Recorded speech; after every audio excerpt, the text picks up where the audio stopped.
विकास कर रहा था। देखते देखते थोड़ी देर में उसके मन में ख्याल आया, बहुत सुंदर फूल हैं, पता नहीं कौन उसके अंदर से बोला, जब ये फूल इतने सुंदर हैं तो फूल को बनाने वाला कितना सुंदर होगा। उसी दिन वो वहीं से निकल पड़ा खोजने कि ये फूल बनाई किसने। कभी मौका लगा तो शायद आप ऐसे किसी महापुरुष से टकराएं जिसके जीवन में प्रेरणा बनी, जिसने रस के अंदर छुपे हुए रसेश्वर को खोज लिया। बड़े बड़े तत्ववेत्ता हुए हैं जिन्होंने देखा ये इतना सुंदर है, जब ये इतना सुंदर हो सकता है तो इसको बनाने वाला कितना सुंदर होगा।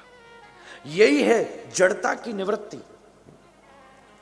रस ऊपर था, रसेश्वर नीचे थे। भगवान ने लात मारी, शकट पलट गया, अब रसेश्वर प्रधान हो गए, रसगुण हो गया। कई वैष्णव लोग प्रसाद के प्रति इतने निष्ठावान हैं कि जब तक तो भोग नहीं लगे वो कुछ नहीं ग्रहण करते, कुछ नहीं। वृंदावन में एक संत बड़े प्रसिद्ध थे, अभी हमने किसी महापुरुष से कथा सुनी। वो रोज भिक्षा यापन करते थे वैष्णवों के यहाँ, और भिक्षा यापन करके जो मिलता था उसका भोग लगाते थे और पाते थे। एक दिन कोई ऐसी असमंजसता हो गई कि उन्हें ध्यान नहीं रहा, उनको पता ही नहीं चला और वो पा गई। जब मुख से उतर गया तब ख्याल आया, ओहो आज तो भोग ही नहीं लगा ठाकुर जी को। मैं शॉर्ट में सुना रहा हूं, भोग ही नहीं लगा। अब इस बात का उन्हें बड़ा कष्ट कि आज मैं बिना भगवत अर्पित प्रसादी भोजन कैसे खा गया, कैसे खा गया। अब ये निष्ठा की बात है और इसका पश्चाताप करना पड़ेगा। एक एक एक्शन बहुत महत्वपूर्ण है। यही है कर्म के पीछे ज्ञान का खड़ा होना, जो मैं पूतना के समय कह रहा था। इनको लगा अब तो पश्चाताप करना पड़ेगा। उन्हें अपने जीवन में इतनी खींच आई, हालांकि आप सब ये नहीं करना, सुनने की बात है। उन्हें इतनी खींच आई कि मैं क्या करूं। अपना हाथ लिया और अपनी कोई ताड़ना करना शुरू कर दिया। इस हाथ से इस गाल पे, इस हाथ से इस गाल पे, इस हाथ से इस गाल। इसलिए मैंने पहले ही कह दिया आप सब ऐसा नहीं करना भाई। और वो संत की अपनी दशा थी, ये करने के लिए दशा भी चाहिए, नहीं तो दुर्दशा हो जाएगी। इस गाल से इस पे, इस पे, इस पे, इस पे। ये मैं कैसे, ये मेरे से भूल हो गई, कैसे हो गई भूल। जैसे मैं कल कह रहा था ना, रामकृष्ण परमहंस हाथ में धन पकड़ के करते थे टाका माटी, टाका माटी। हर आदमी का अपना अभ्यास है। इतनी तेज ताड़ना करी, मुंह से खून आने लगा, मुंह सूज गया। अब फिर भी भूल कैसे हो गई मुझसे। ठाकुर जी को दया आ गई। अभी तो लड्डू गोपाल लड्डू यों यों लिए बैठे थे। सच बताऊं, वैसे अड़ने वाले को ईश्वर मिला है, ढीले ढाले को किसी को नहीं मिला। ठाकुर जी ने लड्डू धरा नीचे और खड़े हो गए सामने। वाह, ये छवि सोच के मन में अच्छा लगता है। सामने लड्डू गोपाल जी, एक हाथ नीचे, एक पैर नीचे, एक लड्डू, और वही गोपाल जी लड्डू धर के इतने से गोपाल जी सामने खड़े हो जाए। ए बाबा रुक रुक रुक, दोनों हाथ पकड़ लिए, इधर वाला हाथ भी, रुक रुक, ये तू क्या कर रहा है। बोले नहीं ठाकुर जी, मुझे छोड़ दो, मुझे छोड़ दो। आज मुझसे इतना बड़ा अपराध हो गया, ये मेरे मुंह ने आपको अर्पित किए बिना मैं खा गया, इसको पश्चाताप करना पड़ेगा। पकड़ लिया, नहीं नहीं नहीं। ठाकुर जी बोले भाई कोई बात नहीं, तो अब कौन सी देरी हुई है, अब भोग लगा दे।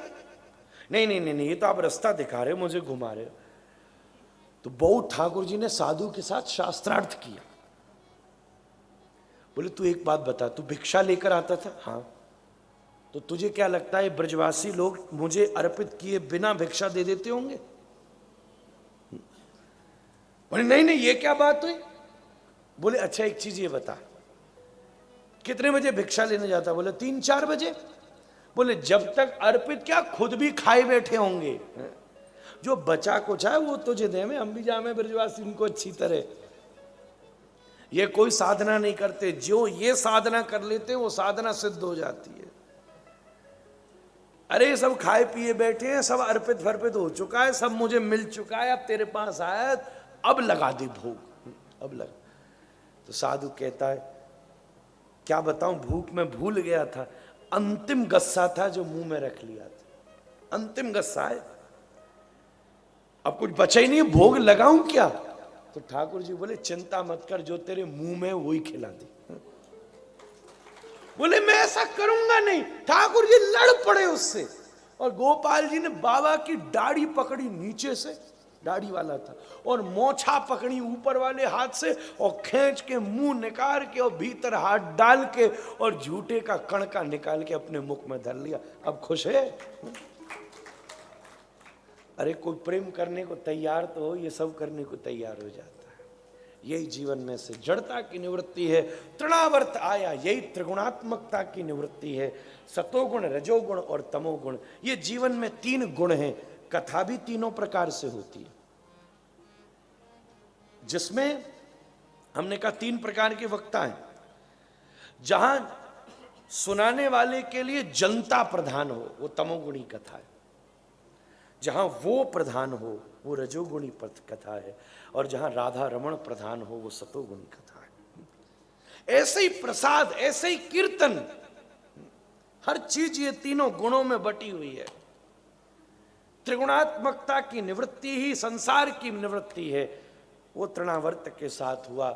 ठाकुर जी का नामकरण संस्कार अवस्थित हुआ मंगल में भाव से। गर्गाचार्य जी ने आके नाम दिया, ये बलराम है और ये श्री कृष्ण है।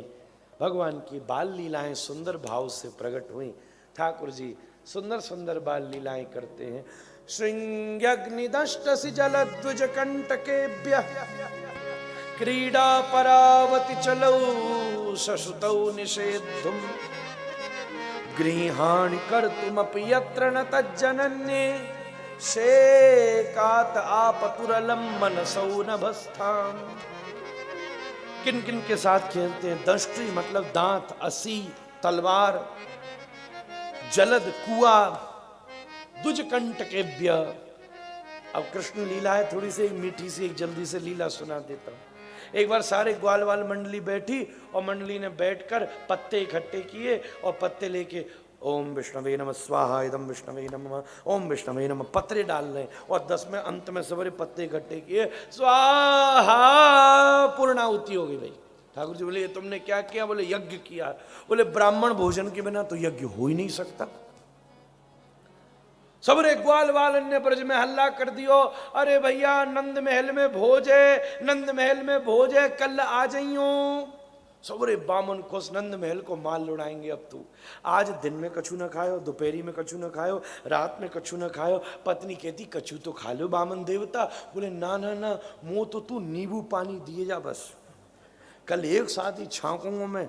नंद बाबा ने भोज पर बुलायो। अगले दिन 10 बजे को टाइम, 9 बजे ही पहुंच गए महाराज। अब द्वार खोलो, अब यहाँ तो कोई खुशबू भी ना आ रही भोजन की। 2 बामन आगे गए, दरवाजा खड़खड़ा। मैया बोली हाँ जी क्यों आयो? 3-4 बेहोश होके जाए पड़े नीचे। बोले बुलाए कि कह रही है क्यों आयो हैं? बोले तेने ही तो भोज पर। बोला मैंने तो नहीं बुलाया, और टपक गए 2-3 नीचे। बोले ग्वाल वाल क्या? बोले ग्वाल वाल बुलाए। क्यों तुमने बुलाया इनको भोज पे?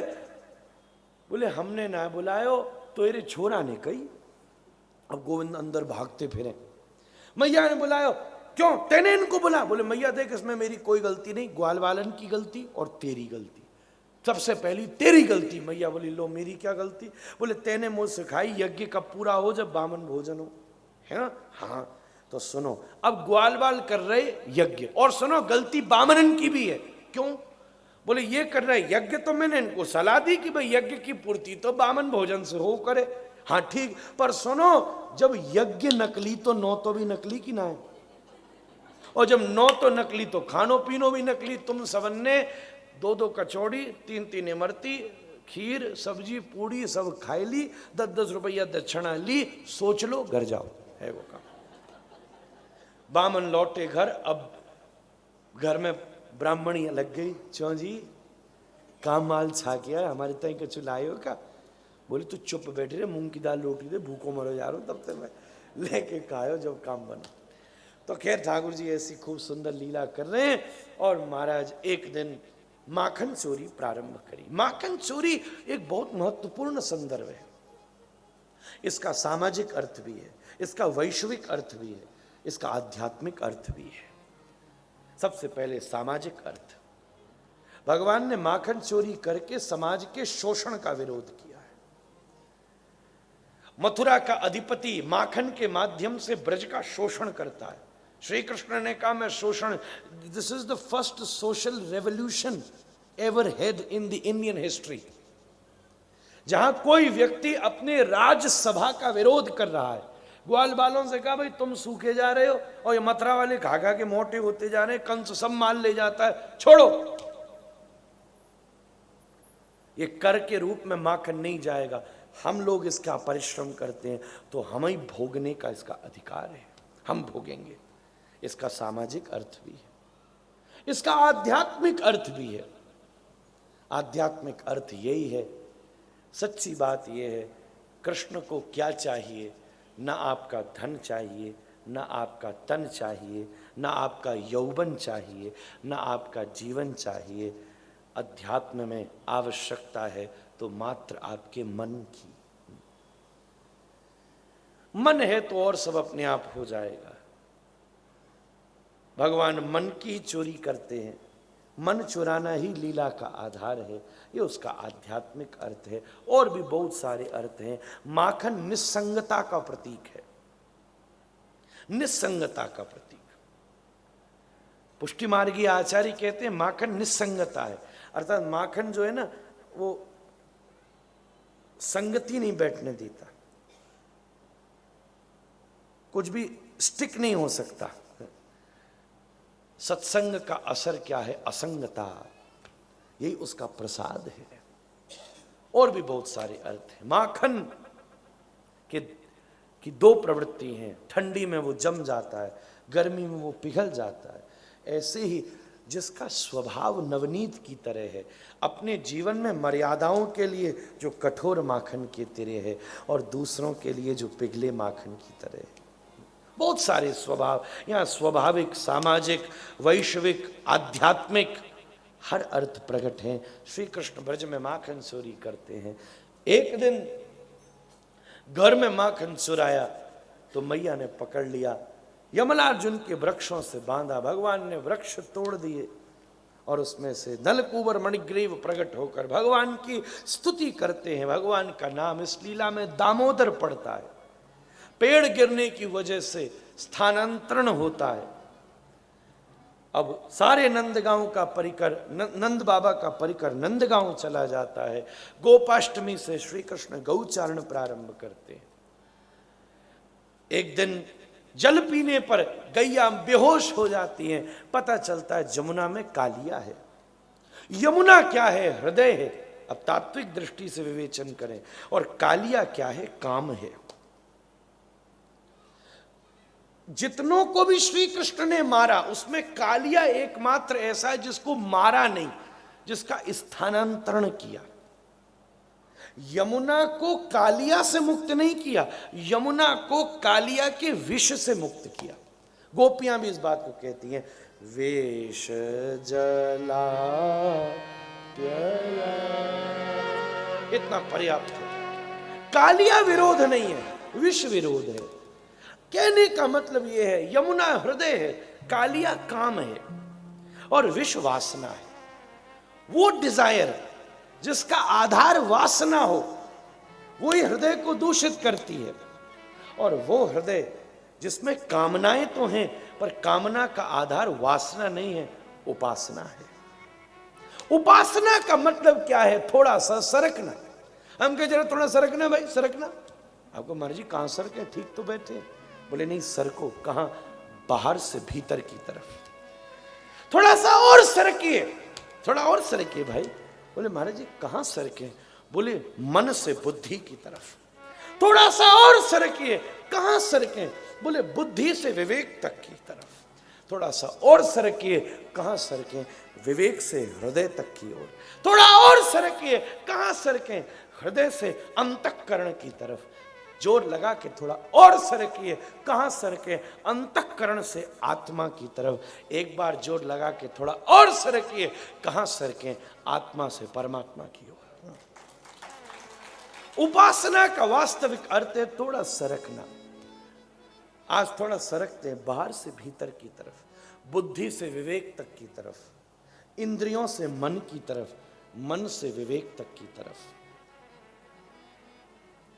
किसी के जीवन में कामना है पर उस कामना का आधार उपासना है, यही कालिया दमन है। और भगवान ने बड़ी कला से कालिया दमन किया। एक बार क्या हुआ, राधा रानी नृत्य कर रही थी, ठाकुर जी देख के बड़े प्रसन्न हुए। वाह किशोरी जी, आप हमें नृत्य सिखाओगी? दंडवत प्रणाम किया, जय हो जय गुरुदेव जय गुरुदेव, हमें सिखाओगी? किशोरी जी बोली तुम अभी इस लायक नहीं हो कि हमसे नृत्य सीखो, जाओ जाओ, हमारा नृत्य भी चुरा लेगा तू। बहुत दिन हो गए। किशोरी जी ने ललिता विशाखा से पूछा गोविंद दिख नहीं रहे, कहाँ इतने थे? बोले मैं दिखाती हूँ, इधर आओ। किशोरी जी को लेके गए तो देखा जमुना के किनारे कदम्ब पेड़ के बीच में राधा रानी की मूर्ति बनाकर और श्री गोविंद सामने खड़े होकर ता थई थई तत् नृत्य कर रहे हैं। किशोरी जी आगे पहुंची, ठाकुर जी चरणों में लेट गए, जय हो गुरुदेव महाराज की जय हो, हमारे गुरु जी आए, गुरु जी आए। वाह वाह वाह। किशोरी जी ने हाँ आयुष्मान भव। हाँ भाई, अरे हम आपसे नृत्य सीख रहे थे, बताइए हम आपको गुरु दक्षिणा क्या प्रदान करें? किशोरी जी ने कहा गुरु दक्षिणा में जो तुमने हमसे सीखा है हमें दिखाओ। हमें क्या मालूम, बड़ा एक नंबर का चोर है, नृत्य भी चुरा लिया। किशोरी जी से ठाकुर जी ने कहा फिर रुको, हमें व्यवस्था करने दो, हम दिखाते हैं। अरे अपने गुरु जी को दिखाना है, और गुरु जी के शिष्य के यश में ही गुरु का यश है। किसी गुरु की अगर पवित्रता देखनी हो तो गुरु से नहीं मिलना, पहले उसके किसी आसपास कोई श्रेष्ठ साधक से मिलना, तो पता चल जाएगा। बोले मैं हूं तो पता चल जाएगा कि आप कैसे हो, तो मुझे व्यवस्था करने दो।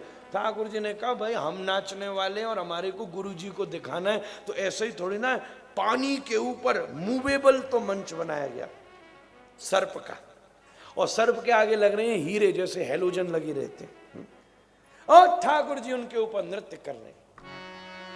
तांडव गति मुंडन पर नाचत गिरिधारी, तांडव गति मुंडन पर नाचत गिरिधारी, तांडव गति मुंडन पर नाचत गिरिधारी, तांडव गति मुंडन पर नाचत गिरिधारी।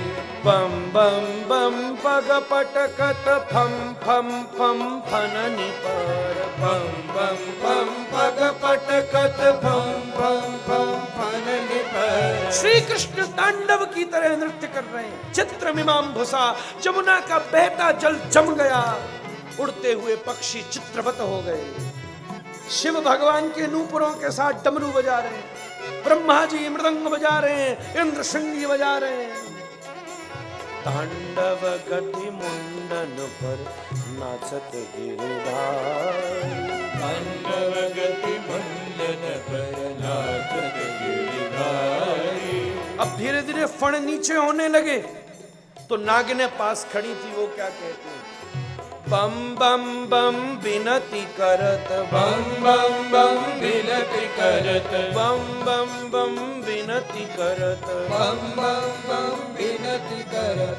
ध्याये नित्यम महेशम रजति गिरिनिभम चारु चंद्रावतंसम, रत्नाकल्पोज्ज्वलांगम परशु मृगबरा भीति हस्तम प्रसन्नम, पद्मासीनं समन्तात् स्तुतममर गणै व्याघ्र कृत्तिम वसानो, विश्वाद्यम विश्ववन्द्यम निखिल भयहरम पंचवक्त्रम त्रिनेत्रम।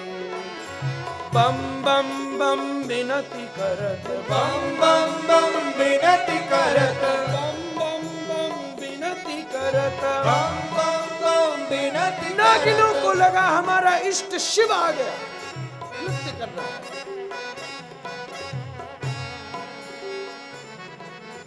बम बम बम विनती करत, बम बम बम विनती करत, यह यस्यास्ते द्राट द्राट द्रुट द्रुट ममलौ टौ टौ टौ टौ टौ डौ सौ डुहि डुहि चकितौ भूपकौ भुवनालयौ तैलं तैलं तु तैलं कुकु कुकु कुकु कुकु ख्वं ख्वं ख्वं ख्वं ख्वं ध्यायन्ते विप्रगान्ते वसति च सकलो पातु नो चन्द्रचूडाः बम बम बम विनति करत बम बम बम विनति करत बम बम बम विनति करत बम बम बम विनति करत जटाटवी गलज्ज्वल प्रवाह पावितस्थले कलेवलम्ब्य लम्बितं भुजङ्गतुङ्गमालिका टमट् टमट् टमट् टमन्निनादवट्टमरवयं चकार चण्डताण्डवं तनोतु नः शिवः शिवम् जटाकटाः सम्भ्रम भ्रमन्निलिम्प निर्झरि विलोलवीचि वल्लरि विराजमानमूर्धनि धगत् धगत् धगत् ज्वलल्ललाट पट्टपावके किशोर चन्द्रशेखरे रति प्रतीक्षणो मम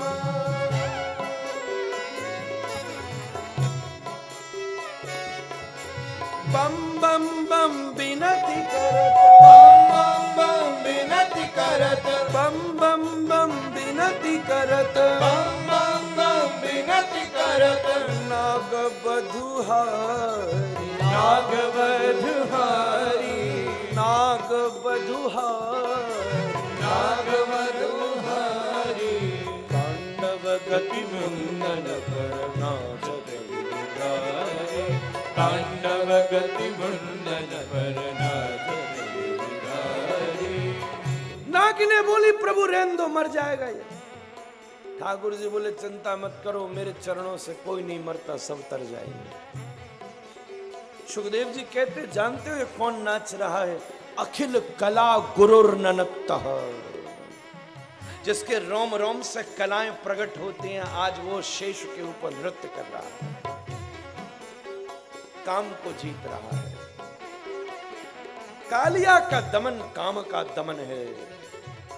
मन में इच्छाएं तो बहुत सारी जगती हैं पर कालिया दमन क्या है इस बात का विचार करना कि कौन सी इच्छा ठीक है और कौन सी नहीं है। मन तो कुछ भी बोलता है एक बार बिना दिमाग लगाए मन जो बोले उसे रिकॉर्ड करो और 2 घंटे बाद दिमाग लगा के सुनना तो 2 ही इच्छा होंगे या तो पागल खाने भर्ती हो जाए या कुआं में कूद जाए। ये तो कुछ भी बोलेगा। भगवान ने ऐसा कालिया दमन किया इतने से भाव से कालिया बोला प्रभु देखो। भगवान ने कहा कि तुझे क्या चाहिए? बोले मेरे को रखो तो ऐसे ही बस मेरा स्वभाव बदल दो मैं फुस फुस की जगह कृष्ण कृष्ण कहना शुरू कर दूं। भगवान ने कहा रूप बदलना हो तो मेरे पास आना स्वभाव बदलना हो तो मेरी कथा में चले जाना। इसको जटायु का आश्रय दिया और इसकी बात बदल गई। अब वासना और उपासना में फर्क क्या है? जल में सर्प रहता है जल विषैला भी हो सकता है पर भगवान ने उस विषैले जल को मुक्त किया। ये वासना की मुक्ति थी।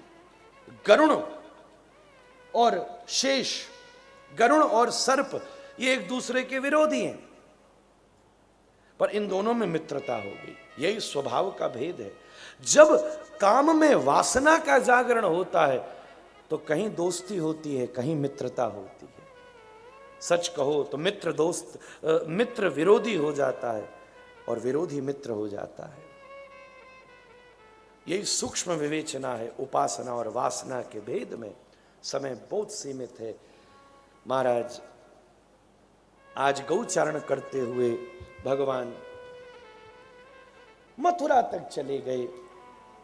ग्वाल बाल बोले प्रभु आपने बहुत बड़े बड़े राक्षसों से हमें बचाया। पर कभी भूख रूपी राक्षस से भी तो बचाइए। चतुर्वेदियों के यहां भिक्षा लेने गए, चतुर्वेदियों ने डांट फटकार के भगा दिया। चतुर्वेदियों ने भगवान को तृप्त किया, भगवान ने उन्हें आशीर्वाद प्रदान किया, वापस लौटे। तब महाराज रोज घर में स्वागत होता था, आज निषेध हो गया। भाई घर में इंद्र की पूजा है, कृष्ण आप मत आओ। भगवान ने जाके दादा से बात करी, बाबा ये घर में क्या हो रहा है? बोले इंद्र पूजन हो रहा है। इंद्र वैदिक देवता है, पूजन का उसको पूर्ण अधिकार है। यहां पूजा का खंडन नहीं है, यहां जीव की स्थिति का खंडन है। मात्र हम अपनी छोटी सी कामना को पूरा करने के लिए कहीं भी भिक्षा यापन करने के लिए पहुंच जाते हैं। भगवान ने कहा इसकी पूजा छोड़ो, पूजन करना भी है तो गोवर्धन का पूजन करो। यहां प्रकृति का संरक्षण ही आधार है। वेद का मंत्र कहता है गंधद्वाराम दुरादर्शाम इष्टपुष्टाम करीषणी। व्यक्ति के स्वभाव से उसकी एक गंध होती है। अब आजकल तो गंध भी आर्टिफिशियल होती है, फस फस फस फस फस फस करके आपकी जो मर्जी हो आप करके आ जाओ। बल्कि पशु तो गंध से ही स्वभाव समझते हैं, पशु गंध का ही विस्तार करते हैं, विविध प्रकार की गंध से ही अपने इमोशंस को एक्सप्रेस करते हैं, चाहे वो सिंगनी हो चाहे वो सर्पिणी हो। अगर आपने विज्ञान का अध्ययन किया है तो आप इस बात को अच्छी तरह समझें। और यहां सब पढ़े लिखे लोग बैठे, गंध का बहुत बड़ा। इसी प्रकार व्यक्ति की भी उसके स्वभावानुसार एक गंध होती है। अब ये बात अलग है कि तुम परफ्यूम्स का प्रयोग करके उस गंध को दबा लेते हो, पर परफ्यूम की भी एक गंध होती है और वो भी समय मौसम और स्वभाव के साथ प्रयोग होता है, जो अच्छी तरह उसे जानते हैं। जैसे ठाकुर जी की सेवा में जो इत्र का प्रयोग होता है वो लीला के अनुसार होता है, ऐसे नहीं कोई सा भी लगा दिया गया। सर्दी है तो अलग होगा, गर्मी है तो अलग होगा, सवेरे है तो और इसमें सूक्ष्मता है, रात्रि के समय अलग, दिन के समय अलग। ऐसे ही व्यक्ति जो फ्रेग्रेंस का यूज करता है उसका एक इंपैक्ट होता है, उसका एक ऑरा होता है। एक होती है गंध जो विचलित और आकर्षित करने वाली गंध है, एक होती है जो शांत और सौम्य करने वाली गंध है। हम गंध कर जब ठाकुर जी की आरती उतारते हैं तो उसमें गंध होती है, यज्ञ की एक गंध होती है। यज्ञ की गंध मन को शांत करती है, इसलिए हमारे मंदिरों में कहा जाता है कि पहले आप धूप बत्ती कर दीजिए। अगरबत्ती जिसमें बांस है वो अलग चीज है, पर हमारे यहाँ जो धूप है, जो यज्ञ की धूप है, उसको जलाते हैं, जिससे गंध के द्वारा उस गंध से मन की शांतता का निर्णय होता है। इस प्रकार मैं ज्यादा विस्तार पर नहीं जाऊंगा। वेद कहता है गंधद्वाराम दुरादर्शाम इष्ट पुष्टाम करीषणी। करीश शब्द कहते सूखे गोबर को।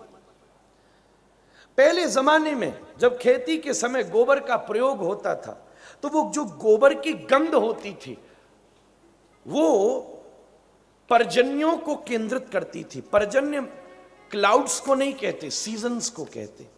पर्जन्य मतलब सीजन, सीजन्स के हिसाब से वो करीश सीजन्स को हैंडल करता था।